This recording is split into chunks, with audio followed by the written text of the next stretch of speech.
Hi hello ನಮಸ್ಕಾರ ಎಲ್ರಿಗೂ. ಹೇಗಿದ್ದೀರಾ? ಎಲ್ಲರೂ ಚೆನ್ನಾಗಿದ್ದೀರಾ ಅಲ್ವಾ? Welcome back to my channel. ನೀವು ನೋಡ್ತಾ ಇದ್ದೀರಾ Deepa's kitchen and lifestyle blog. ಇವತ್ತು ನಾನು ನಿಮ್ಮ ಜೊತೆ ಏನು ಶೇರ್ ಮಾಡ್ತಾ ಇದ್ದೀನಿ ಅಂತ ಹೇಳಿದ್ರೆ, ಬೆಲ್ಲಿ ಫ್ಯಾಟನ್ನು ನಾವು ಯಾವ ರೀತಿ ಕಡಿಮೆ ಮಾಡ್ಕೊಳ್ಬೋದು ಅನ್ನೋದನ್ನು ನಾನು ಇವತ್ತು ನಿಮಗೆ ತಿಳಿಸ್ಕೊಡ್ತಾ ಇದ್ದೀನಿ. ಹೊಟ್ಟೆಯ ಬೊಜ್ಜನ್ನು ನಾವು ಯಾವ ರೀತಿ ಕರಗಿಸ್ಕೊಳ್ಳೋದು ಹಾಗೂ ನಾವು ವೆಯ್ಟ್ ಲಾಸನ್ನು ಯಾವ ರೀತಿ ಮಾಡೋದು ಅಂತ ಕೂಡ ನಾನು ಇವತ್ತು ನಿಮಗೆ ತಿಳಿಸ್ಕೊಡ್ತಾ ಇದ್ದೀನಿ. ಇನ್ನು ತುಂಬ ಜನ ಹುಡುಗಿಯರಿಗೆ ಬೆಲ್ಲಿ ಫ್ಯಾಟ್ದೇ ಪ್ರಾಬ್ಲಮ್, ಹೊಟ್ಟೆ ಕರಗ್ತಾ ಇಲ್ಲ, ಹೊಟ್ಟೆ ದಪ್ಪವಾಗಿದೆ, ನಾನು ದಪ್ಪವಾಗಿದ್ದೀನಿ, ಸಣ್ಣ ಆಗಬೇಕು ಅಂತ ತುಂಬ ಜನ ಹುಡುಗಿರು ಅನ್ಕೋತಾ ಇರ್ತಾರೆ. ತೂಕ ಜಾಸ್ತಿ ಆಗೋದಕ್ಕೆ ಇಂಥದ್ದೇ ಆದಂತಹ ಪರ್ಟಿಕ್ಯುಲರ್ ರೀಸನ್ ಅಂತೂ ಏನೂ ಇಲ್ಲ.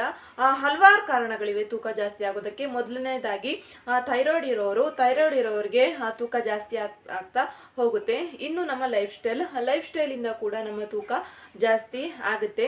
ಇನ್ನು ಕೆಲವು ಹುಡುಗಿರಿಗೆ ಆಫ್ಟರ್ ಡೆಲಿವರಿ ಆದ ನಂತರ ಹೊಟ್ಟೆ ದಪ್ಪವಾಗಿ ಕಾಣಿಸುತ್ತೆ. ಇನ್ನು ನಮ್ಮ ಫುಡ್ ಹ್ಯಾಬಿಟ್ ಇಂದ ಕೂಡ ನಮಗೆ ವೆಯ್ಟ್ ಗೇನ್ ಆಗುತ್ತೆ. ಹೀಗೆ ಹಲವಾರು ರೀಸನ್ಗಳಿವೆ ನಮ್ಮ ತೂಕ ಜಾಸ್ತಿ ಆಗ್ಲಿಕ್ಕೆ. ಇನ್ನು ಥೈರಾಯ್ಡ್ ಇರೋರಿಗೆ ನಿಧಾನವಾಗಿ ತೂಕ ಕಡಿಮೆ ಆಗುತ್ತಾ ಬರುತ್ತೆ. ನಾನು ಇವತ್ತು ಹೇಳ್ಕೊಡುವಂತಹ ಹಲವಾರು ಟಿಪ್ಸ್ ಅನ್ನ ನೀವು ಫಾಲೋ ಮಾಡಿ ಖಂಡಿತವಾಗ್ಲೂ ನೀವು ತೂಕವನ್ನ ಕಡಿಮೆ ಮಾಡಿಕೊಂಡು ಸ್ಲಿಮ್ ಆಗಿ ಫಿಟ್ ಆಗಿ ಸೂಪರ್ ಆಗಿ ಕಾಣಿಸ್ತೀರಾ. ಏನೇನಂತ ನಾನು ಸ್ಟೆಪ್ ಬೈ ಸ್ಟೆಪ್ ಹೇಳ್ತಾ ಬರ್ತೀನಿ. ಯಾವ ರೀತಿ ನಮ್ಮ ತೂಕವನ್ನು ನಾವು ಕಡಿಮೆ ಮಾಡ್ಕೊಳ್ಬಹುದು ಅಂತ. ಹುಡುಗಿರಿಗೆ ತುಂಬಾನೇ ಆಸೆ ಇರುತ್ತೆ, ನಾವು ಸಣ್ಣ ಆಗಿ ತುಂಬಾನೇ ಆಕ್ಟಿವ್ ಆಗಿರ್ಬೇಕಂತ. ಇನ್ನು ತುಂಬಾ ದಪ್ಪ ಆದ್ರೆ ಅಂತೂ ನಮ್ಗೆನೆ ಹೆಲ್ತ್ ಪ್ರಾಬ್ಲಮ್ ಸ್ಟಾರ್ಟ್ ಆಗುತ್ತೆ. ಕೂರೋಕ್ಕೂ ಆಗಲ್ಲ, ನಿಲ್ಲೋಕ್ಕೂ ಆಗಲ್ಲ, ನಮ್ಗೆ ಆಕ್ಟಿವ್ ಆಗಿ ಇರಕ್ಕಾಗಲ್ಲ. ಅದಕ್ಕೋಸ್ಕರ ಎಲ್ಲರೂ ನಾನು ಸ್ಲಿಮ್ ಆಗಿ ಫಿಟ್ ಆಗಿ ಕಾಣಿಸ್ಬೇಕು ಅಂತ ಅನ್ಕೋತಾರೆ. ಹುಡುಗಿರ್ಗಂತೂ ನಾನು ಸಣ್ಣ ಆಗಬೇಕು, ಸಣ್ಣ ಆದರೆ ಅಂತೂ ತುಂಬ ದಪ್ಪ ಇದ್ರೆ ಎಲ್ಲ ತರಹದ ಡ್ರೆಸ್ ನಮಗೆ ಮ್ಯಾಚ್ ಆಗಲ್ಲ, ಸೂಟ್ ಆಗಲ್ಲ ಅಂತ ಏನೇನು ಅನ್ಕೋತಾ ಇರ್ತಾರೆ. ಅದಕ್ಕೋಸ್ಕರ ನಾನು ಇವತ್ತು ಹೇಳುವಂಥ ಟಿಪ್ಸನ್ನು ಫಾಲೋ ಮಾಡಿ ಖಂಡಿತವಾಗ್ಲೂ ನೀವು ಸಣ್ಣ ಆಗಿ ಸ್ಲಿಮ್ ಆಗಿ ಫಿಟ್ ಆಗಿ ಸೂಪರ್ ಆಗಿ ಕಾಣಿಸ್ತೀರಾ ಅಂತ ನಾನು ಹೇಳ್ತೀನಿ. ಏನೇನಂತ ನೋಡ್ಕೊಂಬರೋಣ ಬನ್ನಿ. ಮೊದಲನೇದಾಗಿ ನಾವು ದಪ್ಪ ಆಗಬಾರ್ದು, ನಮ್ಮ ತೂಕವನ್ನು ನಾವು ಕಂಟ್ರೋಲಲ್ಲಿ ಇಟ್ಕೊಳ್ಬೇಕು ಅಂತ ಹೇಳೋರು ಮೊದಲನೇದಾಗಿ ಶುಗರನ್ನು ಅವಾಯ್ಡ್ ಮಾಡಿ, ಸಕ್ಕರೆಯನ್ನು ಅವಾಯ್ಡ್ ಮಾಡಿ. ಮೇನ್ ರೀಸನ್ ವೆಯ್ಟ್ ಗೇನ್ ಆಗೋದಕ್ಕೆ ಸಕ್ಕರೆನೇ ಅಂತ ಹೇಳ್ಬೋದು. ಯಾಕಂತ ಹೇಳಿದ್ರೆ ಸಕ್ಕರೆಯಲ್ಲಿ ಫ್ರಕ್ಟೋಸ್ ಇರುತ್ತೆ, ಇದು ನಮ್ಮ ದೇಹಕ್ಕೆ ಸೇರಿಕೊಂಡು ಇದು ಫ್ಯಾಟ್ ಆಗಿ ಕನ್ವರ್ಟ್ ಆಗುತ್ತೆ. ಅದಕ್ಕೋಸ್ಕರ ಹೇಳ್ತಾ ಇದ್ದೀನಿ ಸಕ್ಕರೆಯನ್ನು ಕಡಿಮೆ ಮಾಡಿ. ಇನ್ನು ಟೀ ಕಾಫಿ ಕುಡಿಯೋರು ದಿನಕ್ಕೆ ಒಂದು ಸಲ ಕುಡಿದ್ರೆ ಏನೂ ಆಗಲ್ಲ. ಕೆಲವರು ಜಾಸ್ತಿ ಟೀ ಕಾಫಿಗೆ ಅಡಿಕ್ಟ್ ಆಗಿರ್ತಾರೆ, ಪದೇ ಟೀ ಕಾಫಿನ ತಗೊಳ್ತಾ ಇರ್ತಾರೆ. ಈ ಥರ ಮಾಡಿದ್ರಂತೂ ತುಂಬಾ ಹೆಲ್ತಿಗೆ ಪ್ರಾಬ್ಲಮ್, ಅಂದರೆ ತೂಕ ಜಾಸ್ತಿ ಆಗುತ್ತೆ, ಸಕ್ಕರೆಯಿಂದ ತೂಕ ಜಾಸ್ತಿ ಆಗುತ್ತೆ ಅಂತ ನಾನು ಹೇಳ್ತೀನಿ. ನಾನು ಲಾಸ್ಟ್ ವಿಡಿಯೋದಲ್ಲಿ ಒಂದು ಆರೋಗ್ಯಕರವಾದಂತಹ ಕಷಾಯದ ವಿಡಿಯೋ ಕೂಡ ಹಾಕಿದ್ದೀನಿ. ಟೀ ಕಾಫಿ ಬದಲು ನೀವು ಅದನ್ನು ಕೂಡ ಕುಡಿಬೋದು, ಅಥವಾ ಟೀ ಕಾಫಿ ಬಿಟ್ಟಿರೋಕ್ಕೆ ಆಗಲ್ಲ ಅಂತ ಹೇಳೋರು ಟೀ ಕಾಫಿಗೆ ಹನಿ ಹಾಕೊಂಡು ಕೂಡ ಕುಡಿಬೋದು, ಇಲ್ಲ ಹಾಗೇನೆ ನೀವು ಕುಡಿಬೋದು. ಆದಷ್ಟು ನೀವು ಸಕ್ಕರೆಯನ್ನು ಅವಾಯ್ಡ್ ಮಾಡಿ. ಸಕ್ಕರೆಯಿಂದ ತುಂಬಾ ನಮಗೆ ಹೆಲ್ತ್ಗೆ ಪ್ರಾಬ್ಲಮ್ಸ್ ಆಗುತ್ತೆ. ವೆಯ್ಟ್ ಕೂಡ ಜಾಸ್ತಿ ಆಗೋದಕ್ಕೆ ಮೇನ್ ರೀಸನ್ ನಮಗೆ ಸಕ್ಕರೆನೇ. ಇನ್ನು ವೆಯ್ಟ್ ಲಾಸ್ ಮಾಡ್ಕೊಳ್ಬೇಕು ಅಂತ ಹೇಳಿದ ತಕ್ಷಣನೇ ಫಸ್ಟ್ ನಮ್ಮ ತಲೆಗೆ ಬರೋದೇ ಡಯಟ್ ಅಂತ ಹೇಳಿದ ತಕ್ಷಣ ತುಂಬ ಜನ ಊಟನೇ ಬಿಟ್ಬಿಡ್ತಾರೆ. ದಯವಿಟ್ಟು ಈ ಥರ ಮಾಡೋಕ್ಕೆ ಹೋಗಬೇಡಿ. ಊಟ ಬಿಡೋದು, ದಿನ ಪೂರ್ತಿ ಊಟ ಬಿಡೋದು, ಟೀ ಕಾಫಿ ಕುಡಿತಾ ಇರೋದು, ಈ ಥರ ಮಾಡಬೇಡಿ. ಈ ಥರ ಮಾಡಿದ್ರೆ ಶುಗರ್ ನಿಮ್ಮ ದೇಹಕ್ಕೆ ಸೇರ್ತಾ ಇರುತ್ತೆ. ಫ್ಯಾಟ್ ನೀವು ಎಷ್ಟೇ ಡಯಟ್ ಮಾಡಿದ್ರು ಕೂಡ ನೀವು ದಪ್ಪ ಆಗ್ತಾನೆ ಹೋಗ್ತೀರಾ. ಸಕ್ಕರೆ ನಿಮ್ಮ ಫುಡ್ಡಲ್ಲಿ, ನೀವು ತಿನ್ನೋ ಊಟದಲ್ಲಿ ಆಗಲಿ ಅಥವಾ ಚಹಾ ಕಾಫಿಯಲ್ಲಿ ಆದಷ್ಟು ಅವಾಯ್ಡ್ ಮಾಡಿ.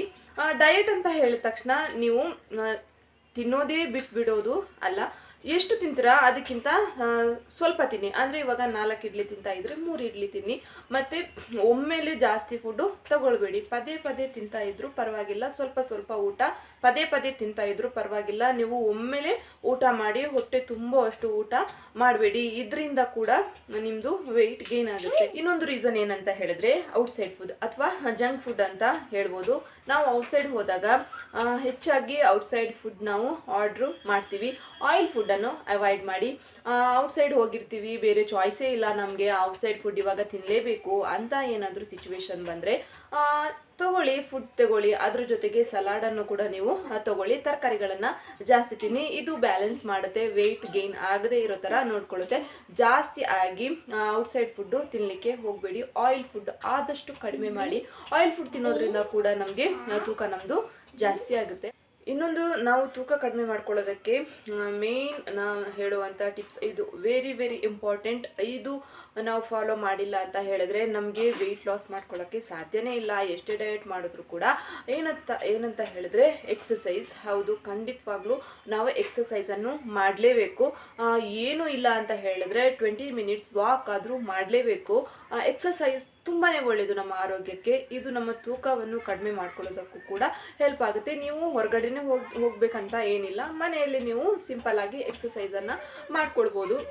ಎಕ್ಸಸೈಸ್ದು ವಿಡಿಯೋ ಬೇಕಂದರೆ ದಯವಿಟ್ಟು ಹೇಳಿ, ಎಕ್ಸಸೈಸ್ದು ವಿಡಿಯೋ ನಾನು ಮಾಡ್ತೀನಿ. ಯಾಕಂತ ಹೇಳಿದ್ರೆ ನಾನು ಕೂಡ ಎಕ್ಸಸೈಸ್ ಮಾಡ್ತೀನಿ, ನಾನು ಮನೆಯಲ್ಲೇ ಎಕ್ಸಸೈಸ್ನ ಮಾಡ್ತೀನಿ. ನಾನು ಶ್ರೇಯಾನ್ನ ಡೆಲಿವರಿ ಆದಾಗ ನನ್ನ ತೂಕ 80 kg 75-80 kg ತನಕ ಇತ್ತು. ಇವಾಗ ನಾನು 52 kg ಇದ್ದೀನಿ. ನಾನು ಯಾವ ರೀತಿ ತೂಕ ಇಳಿಸ್ಕೊಂಡೆ ಅಂತ ಕೂಡ ನಾನು ನಿಮಗೆ ತಿಳಿಸ್ಕೊಡ್ತೀನಿ, ಯಾವ ರೀತಿ ಎಕ್ಸಸೈಸ್ ಮಾಡ್ತೀನಿ ಅಂತ. ಎಕ್ಸಸೈಸ್ ವಿಡಿಯೋ ಬೇಕಿದ್ರೆ ದಯವಿಟ್ಟು ಕಮೆಂಟ್ ಸೆಕ್ಷನಲ್ಲಿ ಹೇಳಿ ತಿಳಿಸಿ, ನಾನು ಖಂಡಿತವಾಗ್ಲೂ ನಿಮಗೋಸ್ಕರ ಮಾಡೇ ಮಾಡ್ತೀನಿ. ಇಷ್ಟು ನಾನು ಹೇಳಿದಂತಹ ಟಿಪ್ಸನ್ನು ಖಂಡಿತವಾಗ್ಲೂ ಫಾಲೋ ಮಾಡಿ. ಖಂಡಿತವಾಗ್ಲೂ ನೀವು ತೂಕವನ್ನು ಇಳಿಸ್ಕೊಳ್ಳೋಕ್ಕೆ ತುಂಬಾ ಹೆಲ್ಪ್ ಆಗುತ್ತೆ. ನಾನಿವತ್ತು ಹೇಳಿದಂತಹ ಟಿಪ್ಸ್. ಇನ್ನು ನಾನು ಮೊದಲೇ ಹೇಳಿದಾಗೆ ಡಯಟ್ ಅಂತ ಹೇಳಿದ ತಕ್ಷಣ ತುಂಬ ಜನರ ತಲೆಯಲ್ಲಿದೆ ಊಟ ಬಿಟ್ಬಿಡೋದು. ದಯವಿಟ್ಟು ಆ ಥರ ಮಾಡಲಿಕ್ಕೆ ಹೋಗಬೇಡಿ. ಇದರಿಂದ ನಮ್ಮ ಹೆಲ್ತಿಗೆ ತುಂಬಾ ಎಫೆಕ್ಟ್ ಆಗುತ್ತೆ, ಹೆಲ್ತ್ ಪ್ರಾಬ್ಲಮ್ಸ್ ಸ್ಟಾರ್ಟ್ ಆಗುತ್ತೆ. ನೀವು ಡಾಕ್ಟ್ರ್ ಹತ್ರ ಹೋದರೆ ಕೂಡ ಅಥವಾ ಡೈಟಿಷಿಯನ್ ಹತ್ರ ಹೋದರೂ ಕೂಡ ನಾನು ಯಾವ ರೀತಿ ವೆಯ್ಟ್ನ ಲಾಸ್ ಮಾಡ್ಕೊಳ್ಳೋದು ಅಂತ ಹೇಳಿದ್ರು ಕೂಡ ಅವರು ಕೂಡ ಊಟ ಬಿಟ್ಬಿಡಿ ಅಂತ ಏನು ಹೇಳಲ್ಲ. ನೀವು ಜಾಸ್ತಿ ತಿನ್ನಬೇಡಿ, ಸ್ವಲ್ಪ ಸ್ವಲ್ಪ ಪದೇ ಪದೇ ತಿಂದರೂ ಪರವಾಗಿಲ್ಲ, ಇಂಥ ಸಜೆಷನ್ ಕೂಡ ನಿಮಗೆ ಅವರು ಕೊಡ್ತಾರೆ. ಇವತ್ತಿನ ನನ್ನ ವಿಡಿಯೋ ನಿಮ್ಮೆಲ್ಲರಿಗೂ ಇಷ್ಟ ಆಯಿತು ಅಂತ ಅನ್ಕೋತೀನಿ, ನಿಮ್ಮೆಲ್ಲರಿಗೂ ಹೆಲ್ಪ್ಫುಲ್ ಆಗುತ್ತೆ ಅಂತ ಅನ್ಕೋತೀನಿ. ಇಷ್ಟ ಆಗಿದ್ರೆ ಪ್ಲೀಸ್ ನನ್ನ ಚಾನಲ್ಗೆ ಲೈಕ್ ಮಾಡಿ, ಶೇರ್ ಮಾಡಿ, ಕಮೆಂಟ್ ಮಾಡಿ. ಯಾರೆಲ್ಲ ಸಬ್ಸ್ಕ್ರೈಬ್ ಮಾಡಿಲ್ಲ ದಯವಿಟ್ಟು ಸಬ್ಸ್ಕ್ರೈಬ್ ಮಾಡಿ ಫ್ರೆಂಡ್ಸ್ ನನ್ನ ಚಾನಲ್ಗೆ. ನಾಳೆ ಇನ್ನೊಂದು ಹೊಸ ರೀತಿಯ ವಿಡಿಯೋನಿಗೆ ನಾನು ನಿಮ್ಮನ್ನು ಭೇಟಿ ಮಾಡ್ತೀನಿ. ಅಲ್ಲಿವರೆಗೂ ನಮಸ್ಕಾರ.